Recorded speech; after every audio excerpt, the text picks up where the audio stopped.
Supriyadi adalah seorang tokoh militer Indonesia, sekaligus pahlawan nasional Indonesia. Pada bulan Februari 1945, selama masa pendudukan Jepang di Indonesia, ia menjadi penggerak dan pemimpin pemberontakan milisi PETA atau pembela tanah air, yakni pemberontakan bersenjata terbesar di Indonesia melawan Jepang.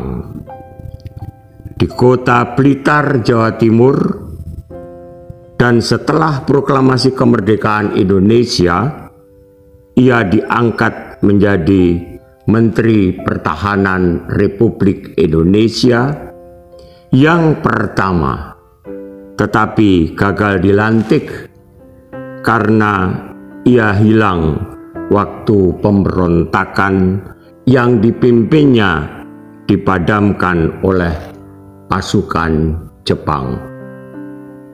Pahlawan dalam Kamus Besar Bahasa Indonesia disebutkan bahwa pahlawan merupakan orang yang menonjol karena keberanian dan pengorbanannya dalam membela kebenaran, atau pejuang yang gagah berani. Semangat pahlawan tersebut dapat menjadi teladan kita untuk menghadapi tantangan dan kontribusi bagi negeri. Semangat kepahlawanan sangat relevan dengan kondisi saat ini dan dapat menjadi sarana refleksi bagi kita semua, khususnya bagi generasi muda, tentang pengorbanan, keteladanan, keteguhan, dan optimisme untuk menggapai masa depan yang lebih baik. Masa depan yang lebih baik apabila kita dapat beradaptasi dan mengembangkan diri dengan didukung semangat kepahlawanan. Semangat kepahlawanan ini dapat dimulai dari pola pikir dan mental kita agar senantiasa terus bergerak dan optimis dalam menggapai visi kehidupan kita dengan penuh integritas. Untuk itulah semangat kepahlawanan menjadi motivasi dan inspirasi agar kita terus berpikir dan melakukan hal-hal yang positif serta memberikan kontribusi bagi bangsa dan negara. Nasionalisme dan patriotisme. Secara teoritis, nasionalisme adalah faham atau ajaran untuk mencintai bangsa dan negara sendiri. Kesadaran keanggotaan dalam suatu bangsa yang secara potensial atau aktual bersama-sama mencapai, mempertahankan, dan mengabdikan identitas, integritas, kemakmuran, dan kekuatan bangsa, yakni semangat kebangsaan. Sedangkan patriotisme adalah sikap yang berani, pantang menyerah, dan rela berkorban demi bangsa dan negara. Dengan demikian, patriotisme dapat diartikan sikap rela berkorban untuk membela bangsa dan negara dari gangguan dalam negeri maupun gangguan dari luar negeri. Kedua sikap tersebut saling berkaitan dan berhubungan. Artinya, kalau seseorang sudah memiliki rasa nasionalisme, secara otomatis dia akan memiliki rasa patriotisme. Persoalannya, bagaimana menanamkan kedua nilai tersebut pada generasi muda sekarang?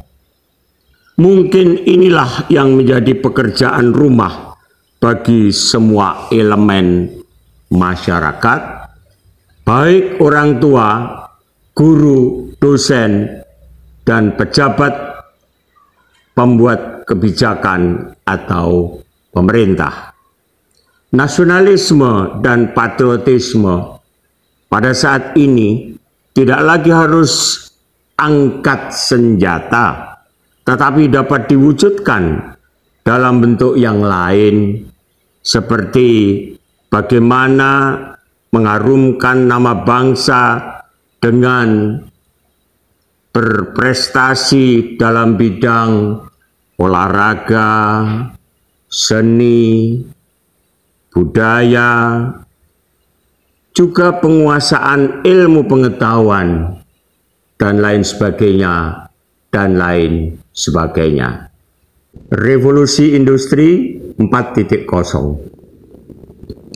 Dengan semangat nasionalisme dan patriotisme, para generasi muda harus memberikan kontribusi bagi bangsa dan negara, yakni mampu untuk melihat perkembangan zaman untuk meningkatkan kualitas hidup manusia. Untuk itulah, sebagaimana revolusi industri terdahulu, revolusi industri 4.0 berpotensi meningkatkan kualitas hidup masyarakat di seluruh dunia. Selain itu, revolusi-revolusi sebelumnya masih dapat menghasilkan lapangan kerja baru untuk menggantikan pekerjaan yang diambil alih oleh mesin. Sementara itu, kemajuan kecerdasan buatan dan otomatisasi dapat menggantikan tenaga kerja manusia secara keseluruhan yang digantikan oleh ideologi dan robotik. Karena zaman terus berkembang, mau tidak mau semua negara harus mengikuti perkembangan zaman, yaitu ikut masuk ke era revolusi industri 4.0. Intinya adalah pengembangan kepintaran buatan, misalnya robot, pesawat tanpa awak, cyber, dan lain-lain yang sebetulnya sudah ada tapi perlu dijadikan canggih dan lebih praktis. Profesi yang sekarang ada mungkin pada suatu saat nanti berguguran, karena keahlian mereka bisa diganti dengan mesin otak buatan. Dan ini sulit. Karena itu, Indonesia dalam waktu singkat harus memiliki ribuan pakar teknologi tingkat tinggi. Society 5.0. Masyarakat 5.0 adalah konsep masyarakat yang berpusat pada manusia dan berbasis teknologi. Pada era ini, masyarakat diharapkan mampu menyelesaikan berbagai rancangan dan permasalahan sosial dengan memanfaatkan berbagai inovasi yang lahir di era revolusi industri 4.0 untuk meningkatkan kualitas hidup manusia. Dengan merujuk pada Kemendikbud, dalam menghadapi era Society 5.0, dunia pendidikan berperan penting dalam meningkatkan kualitas sumber daya manusia.